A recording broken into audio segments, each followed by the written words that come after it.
You're in a party. Somebody walks up and slaps your mom or your dad or your brother in the face, punches your best friend. What are you going to do? You didn't pick the fight, but are you going to stand there and do nothing? I'm Randall Terry. This is Voice of Resistance.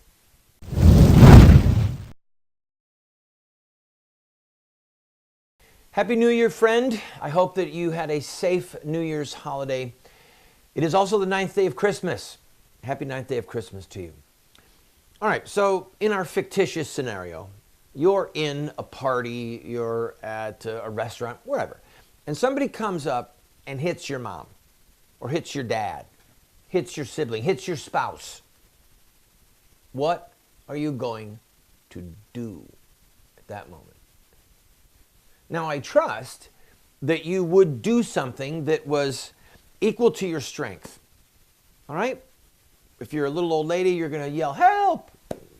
You follow me? If you're a 10-year-old, you're going to yell, "What are you doing?"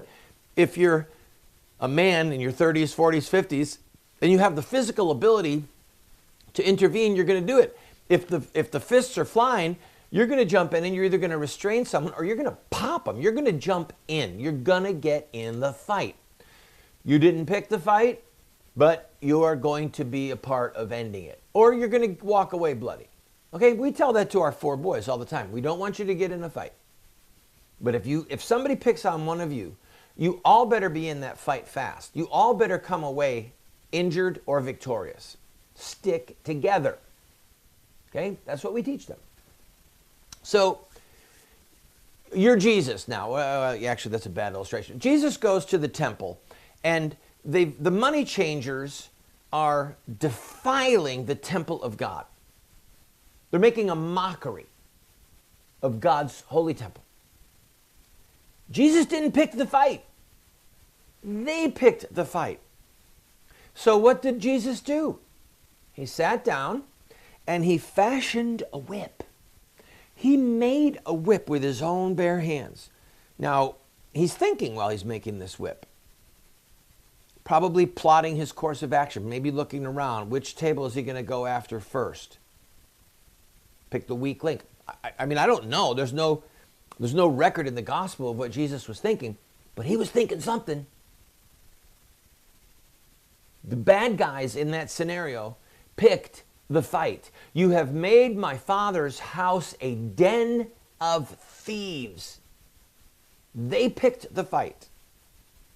And Jesus took his whip and he started just pushing tables all over. There's no record as to whether or not he hit someone with the whip, but I believe that he did. I personally believe that he did. He wouldn't have made a whip. I mean, he wasn't, in some cowboy movie flashing it around his head. Maybe he was. But he made a whip. He got in the fight. Now, I'm giving you this illustration, both the fictitious one involving you and a family member and our Lord Jesus involving the money changers, because there's a fight on. We did not start it, but there's a fight on. It's for the soul of this nation. But I don't even want to talk about Epic. Let's just talk about President Trump and the media. I just read 2 reports. The Pew Research people, who are just as honest and really above board as possible. You always have to read their polling data like you do with any research organization. But Pew has a good reputation, okay? So Pew did a story about the first 60 days of President Trump's presidency. And what he found, put the graphic up, would you? He found that if you compare Clinton and Bush and Obama, look at the graphic. 28% Clinton was negative, 28% Bush was negative, only 20% Obama was negative, 62% of Trump was positive, or negative rather, and only 5% positive. Look at Obama. 42% of his coverage was positive. Media was fawning all over him. Only 5% for Trump was positive. Now, I'm going to look at another poll when we come back. And that one shows that 90% of the President Trump's coverage over the last year has been negative. And they're pulling from a different pool of data, and they're using just a slightly different criteria. But it's almost laughable. Now, there's a fight on. The reason I'm telling you this is because there's a fight on. These people in the media are doing everything they can to hamstring Hump, to handicap him, to kneecap him, to drive him out of office. They're doing everything they can. Why? Because they are ethically depraved, because they are the maniacal supporters of child killing and homosexual marriage. At the end of the day, the spiritual and political dynamic that is at play here is they hate Trump because of his position on child killing and on marriage. That's why, friend. And it skews everything that they do. I want to go into the other polls when we come back. But what the question I'm asking you is, what are you going to do? There's a fight on. What are you going to do?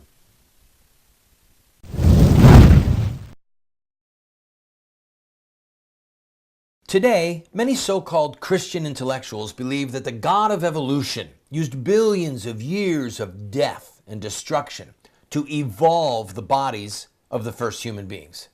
Then, they simply declare the theory of evolution as fact to justify their unproven scientific fallacies. By the grace of God, more and more Catholics are rejecting this modern-day mythology in favor of the traditional doctrine of creation, as recorded by the Bible and believed and taught by all the fathers and doctors of the church. To find out how sound theology and natural science confirm the sacred history of Genesis, visit the Colby Center for the Study of Creation, and be sure to check out our bookstore, which has titles like I Have Spoken to You from Heaven, A Catholic Defense of Creation in 6 Days, and A Catholic Assessment of Evolutionary Theory. That's the Colby Center for the Study of Creation.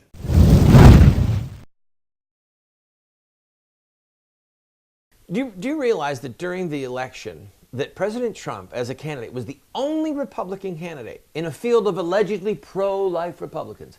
He was the only Republican candidate that said a woman should go to jail if abortion is made illegal, that a woman should go to jail if she kills her baby by abortion. He's the only one who did it.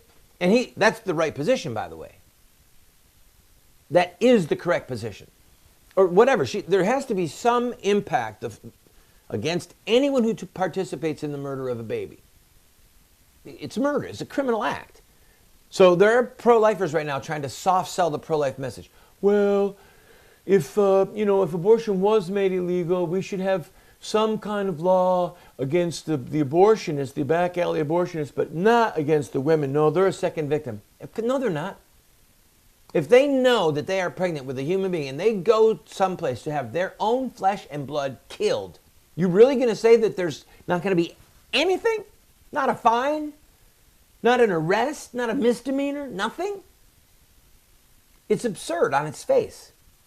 And President Trump, as candidate, said it. Now, he walked it back a little bit, sadly. But this is a part of why they hate him. Hate. It's a visceral hatred. And it's not just child killing and homosexual marriage. It's also the wall, how we treat boards. It's Islam. I mean, over the weekend, President Trump tweeted, foreign policy by tweet. He said, in effect, that the Pakistanis have gotten $32 billion from us in the last 15 years. And what have they given us? They've harbored terrorists. They don't help us. You understand that when Afghanistan was involved with the Taliban against us, that we sent over our Secretary of State and told them, you can do this peacefully or you can do this with war, but we're going to use your airfields. We're going to fly over Pakistani airspace. We're going to take out the Taliban. And you can either side with us or we're going to have to use force against you to get our way against Afghanistan. And it was about a 5 or 10 minute meeting. And that was the end of it. But the Pakistanis are not our friends, and President Trump has pointed that out. And he's been just honest to a fault with a lot of these issues. And that's why the media hate him. And when he said that so many criminals were coming over the border, I mean, and he wouldn't bow the knee. He would never kowtow to the media, calling them fake news, going after CNN, mocking them with all of the mockery they deserve. But this is my point. They picked the fight against him. What are we going to do? Now, I have my little pea shooter TV show. There are things that you can do. You can, well, if you've got I know that this will sound crazy to some of you, but if you've got a news outlet in your community that is clearly biased against the president or against righteous men and women in office, go down there and find out who's in charge or who's a news anchor is and make a dummy, put their face on the dummy, and hang them in effigy. Beat them in effigy. Maybe burn them in effigy. Listen, Jesus chased people with a whip. All right? We're not actually throwing tables over. We're just doing street theater. That's just one idea. I mean, obviously you can call into talk shows. You can talk to people at work. You can talk to family members. In my dream scenario where your mom or your dad gets hit, you react with the ability that is commensurate with your options. All right? You do what you can do.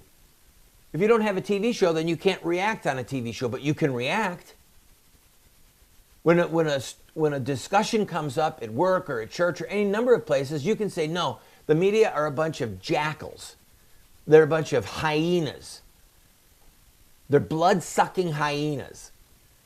And they're evildoers. They are what the Bible calls evildoers. They do evil on purpose, with forethought. And they picked the fight.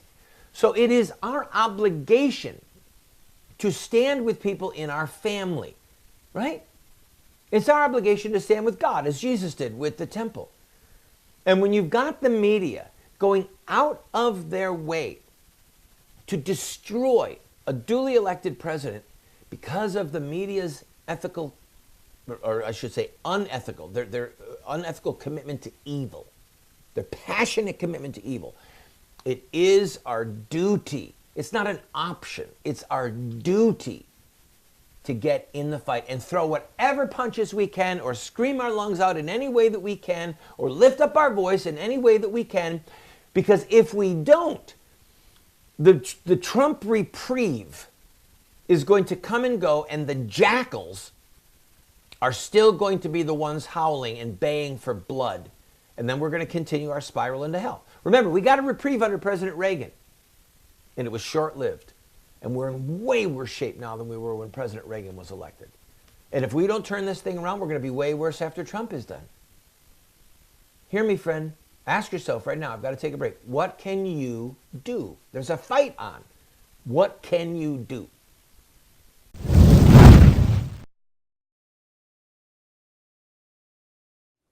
Have Muslim terrorists hijacked the peaceful religion of Islam? Or is there more to the story? The answer lies in the life of one man, Muhammad, the founder of Islam. Muslim terrorists see themselves inside a 1,400-year-old story, a narrative that focuses on specific events in the life of Muhammad. We are going to look at Muhammad's life using their most sacred literature. We will look at Muhammad at the Battle of Badr. We'll see him deal with those who mock him. We'll see the times when he used deception. We'll witness Muhammad's anti-Semitism. And yes, we will discuss Muhammad and his teachings concerning sex, slavery, and jihad. Friend, if you want to understand Islamic terrorism, get this series today.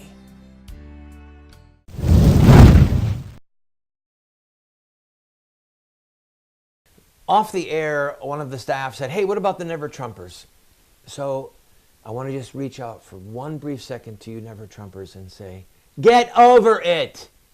All right? Get over it. Stop taking yourself so seriously. I'm so happy you failed, but even me being happy isn't the issue. He's our president, and I know that you're glad that he wants to protect our borders, I know that you're glad that he wants to have an immigration policy based on intelligence. I know you're glad that he wants pro-life justices on the Supreme Court and gave us, we hope one. I know you're glad that he's holding the Pakistani Muslim anti-Christian government accountable, okay? I know you're glad that he fought for tax cuts and got them. So get over yourself and get behind the president. I mean, do you really think that if they did drive him from office, please God, don't let that happen. Do you really think that Mike Pence is going to be a better president? Do you really think that the media who has picked this fight is going to suddenly kiss up to Mike Pence? Is that what a great guy he is? I mean, come on. Get a grip on reality. Come to your senses, or has your arrogance and your pride so engulfed your soul, or your bitterness, your resentment, whatever it is that you failed at your attempt, whatever it is, let it go and get behind the president. Because the people that hate this presidency, they hate you. They hate what you stand for if you are, in fact, a true pro-lifer, someone who believes in marriage, etc. Okay? If that's you, the people that are trying to take Trump out hate you. They hate what you stand for. So I would recommend that you get over your loss and that you get behind the President of the United States, Donald J. Trump. Free advice. All right, let's go back to the fight that the media picked. Look at this first one from Pew Research. Yellow means negative assessment. Maroon is a positive assessment, and the gray is neither. So they've got Clinton, Bush, Obama, and Trump.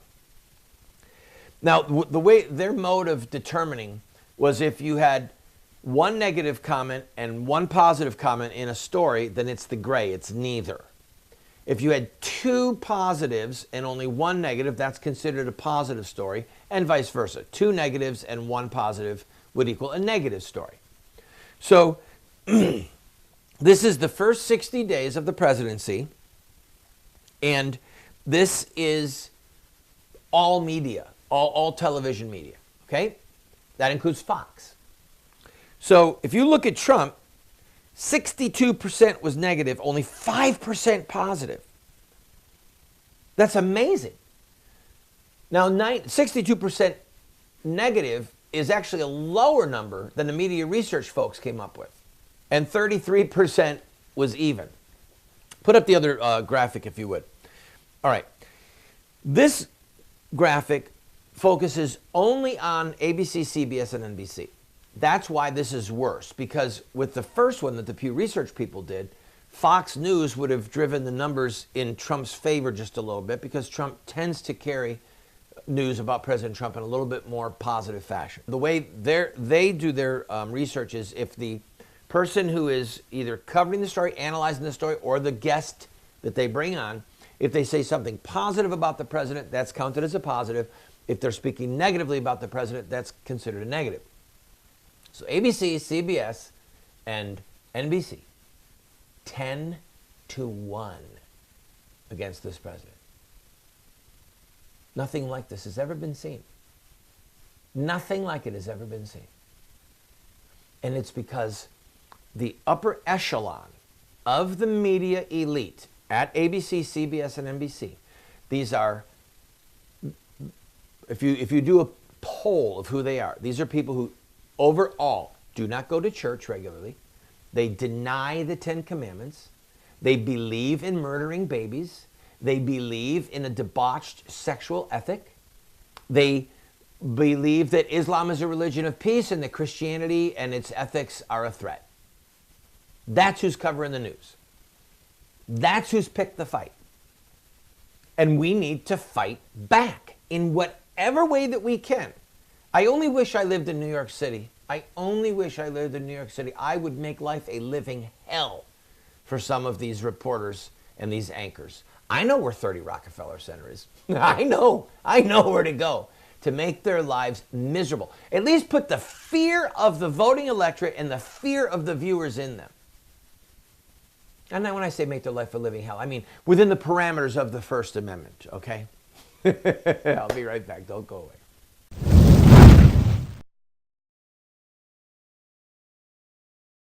What would Mohammed do? Islamic Terrorism Explained is the best movie series documentary ever produced on the life of Muhammad and Islam. How do I know? Because it's what critics are saying. John Moore, radio host and author, said, "I learned more from What Would Muhammad Do about Islam and Islamic terrorism than I've learned from everything I ever read and watched in my entire life." Best-selling author Dr. Bill Warner said, "What Would Muhammad Do is the best movie series, TV production on the life of Muhammad and Islamic terrorism that has ever been produced." Friends, this is what the experts are saying. No one has ever done what we've done. I encourage you to get 1, 2, 4 copies. Call 304-289-3700. That's 304-289-3700, or order it at the address or the website that you see on the screen. Friend, we have a series that will help you and those you love to have an impact on this country. It's called Insurrecta Nex. That's Latin for revolution against the killing of innocent people. This is the history, the philosophy, and the theology of social revolution in America. We look at the Stamp Act, the Boston Tea Party, the abolition of slavery, the abolition of child labor, women's voting rights, the civil rights movement. All of them have this in common: courage, sacrifice, dedication, and in-your-face tactics and rhetoric. That's one of the reasons that we've been losing the culture wars the last 40 years, is because the bad guys are using these tactics and we aren't. We will send you this 14-part TV series along with these manuals for students, a teacher's facilitator guide for only $40. Go to 304-289-3700, 304-289-3700.